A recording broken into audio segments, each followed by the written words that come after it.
I would like to show you my gratitude, but I cannot. What do you mean? You have triumphed over 1,000 foes, yet there is one place, deep within you, that remains beyond reach. A secret, one you cannot avoid forever. Only you can unlock it. Prince of Persia: The Lost Crown has been one of the biggest surprises of 2024. Everything from its platforming to its combat to the mythological setting is just perfection. But after the release of the game, and even before the game came out, I've seen some people express disappointment with its story. Chances are that after you finished the game, you felt like something was missing. Like some scenes didn't fit just right. And let me reassure you that you weren't the only one. Even I felt this way. But what you need to understand is that The Lost Crown tells the story a little differently from what you're used to in other single-player games. In a game like God of War 2018, it is recommended that you play the side content. But it's not like missing it will cause you to not understand the main story. This isn't the case completely in The Lost Crown. In this game, some scenes will not make any sense unless you've talked to some NPCs and read some of the lore. For example, I bet you didn't fully understand the last cutscene of the game. Why is it that Queen Tamiris doesn't show any kind of concern when her son denounces his royal heritage and just leaves Persia altogether? This in itself is odd because Queen Tamiris is Hassan's mother, so you would expect her to be a little concerned that her son is leaving the safety of her kingdom. But it becomes even more odd when you remember that it was Queen Tamiris the one who sent the Immortals on a mission to rescue Hassan in the first place. Bring him back. Bring back my son. So her casually dismissing him at the end makes it seem like the story was pointless. But I want to reassure you that there's a perfectly good reason why Tamiris acted this way. There's also an excellent reason why King Darius smelled the blood of a traitor when he met Sargon, or why Arkara turned out to be the tiny bird you received early on in the game. All of these moments will suddenly make sense when you complete the Impossible Climb side quest, something I suspect a lot of people understandably didn't do. The Impossible Climb is a side quest that can be found in this section of the map. Once you enter the room, you will come across a mysterious hooded man who is simply referred to as the Hermit. This mysterious man will give Sargon a platforming challenge that consists of collecting 3 magical bells without dying a single time.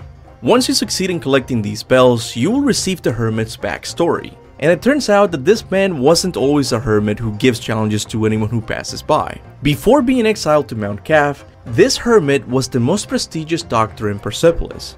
So prestigious that he was the one to deliver Queen Tamiris' children. And it is within this lore tablet that suddenly a lot of moments in the game start to make sense. Because this lore tablet gives us hints as to what exactly happened between King Darius and Tamiris 30 years before the events of the game. Now, from other lore tablets, we know that Tamiris, who at the time was just a general, betrayed King Darius and sought to claim the throne for herself and her lineage.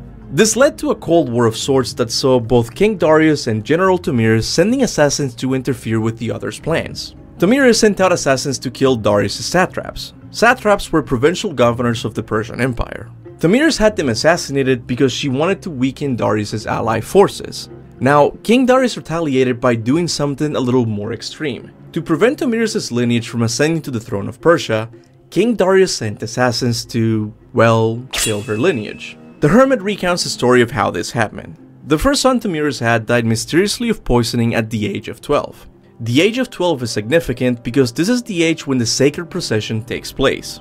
The sacred procession is when the king and his heir enter the Hall of Divination and the Simorgh either rejects or accepts the king heir as the future king of Persia. If the Simorgh deems the child worthy, he takes on the appearance of a tiny bird and lands on the child's shoulder, designating him as the next king to the throne. This is why Tamiris killed King Darius and Bahram in this place. She was preventing the Simorgh from choosing Bahram as the next king of Persia, something that King Darius had done years before by poisoning her first son. Now, Tamiris had another son, and this one too died when someone pushed him off the ramparts of the castle. However, this one died even younger than the first, at the age of 9. And to me this shows that King Darius was getting more desperate, because this time around he didn't even wait for her son to reach the age of 12. Instead, Darius killed him long before General Tamiris could form a plan to put him on the throne. But this tragic event didn't stop Tamiris, because she had a third son. And this is where things start to get really interesting. The exiled doctor was once again charged with delivering Tamiris' third child. And after delivering the child, he described him as a healthy boy with a strong bone structure and the epitome of a future king. But things took a turn to the weird side when the doctor returned the next day for the child's routine health inspection.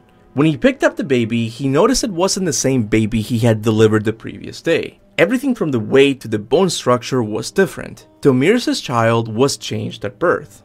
When the doctor brought this concern to Tomiris, she dismissed him and told him that only a mother could confirm the identity of her child. But this made the doctor even more suspicious. This was starting to feel like a cover-up by Tomiris herself. The doctor then began to investigate the matter, but when Tomiris learned of this, she exiled him to the curse-ridden Mount Kaf to silence him once and for all. The secret being that Prince Hassan wasn't Tomiris' real child. He was simply kidnapped at birth and changed for Tomiris' real child. This would explain why Tomiris doesn't care when Hassan leaves the throne room. He isn't her real son. Your Majesty. But it doesn't stop here, because now we need to ask the most important question. If Hassan isn't Tomiris' child, then who is?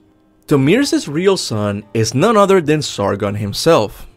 I believe I've met you before, but much younger. Even held you in my arms. Yes, I did.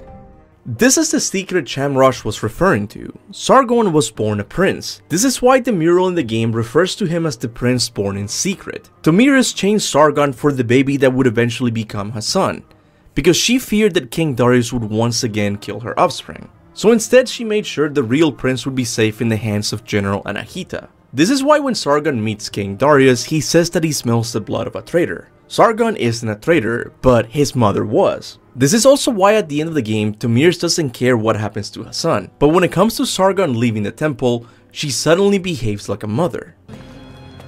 Sargon? Look at her concentrate. There's something she's not telling us. What, King Darius? Sargon!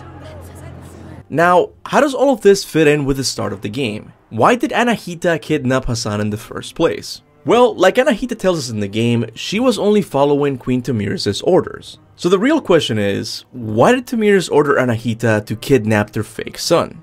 The answer is simple. Hassan being kidnapped was just a ploy to get Sargon inside Mount Kaf. Remember what Artaban said at the beginning of the game? The gates to the Simorgh temple only open for members of the royal family. Tomiris was counting on Sargon's royal blood to allow him entrance into the Simorgh's temple. And her plan worked. Now, evidence for this is going to be a lot easier to see for people who bought the deluxe edition of the game, because one of the goodies that came with that edition was an odd amulet, the Prosperity Bird. Equipping this amulet gives Sargon a small companion, a tiny bird that hovers over Sargon's shoulder to chirp whenever the player is near a secret. Now, if the mention of a tiny bird that hovers over someone's shoulder sounds familiar, it's because it is. Earlier in the video, I mentioned that if the Simorgh deemed the next heir to be worthy of becoming the king, he would transform into a tiny bird and hover over the prince's shoulder.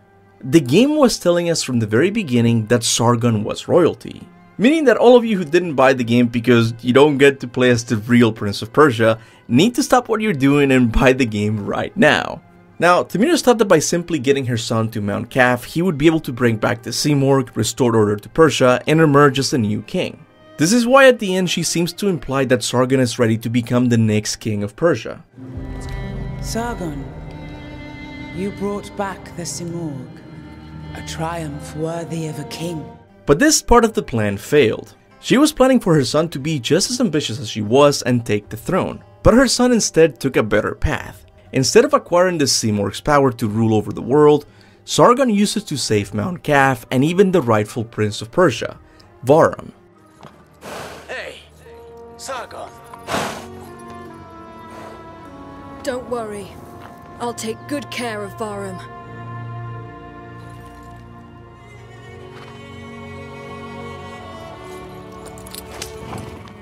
I think with this video I've proven that Prince of Persia The Lost Crown has a much more interesting story than what appears on the surface. And believe it or not, I'm not completely done uncovering this game's secrets. But if you found this video entertaining and would like to know more about the lore of The Lost Crown, make sure to hit that subscribe button, because next week I'll be covering the entire lore of the Sacred Archives. But with that said, I want to give a big thanks to all of my members for supporting the channel monthly. Thanks to your support of the channel, I can try out new video ideas like this one. So I hope you believe me when I tell you that you really are appreciated. I would also like to thank everyone who likes and shares my videos. I know it doesn't seem like much, but trust me, it really does help.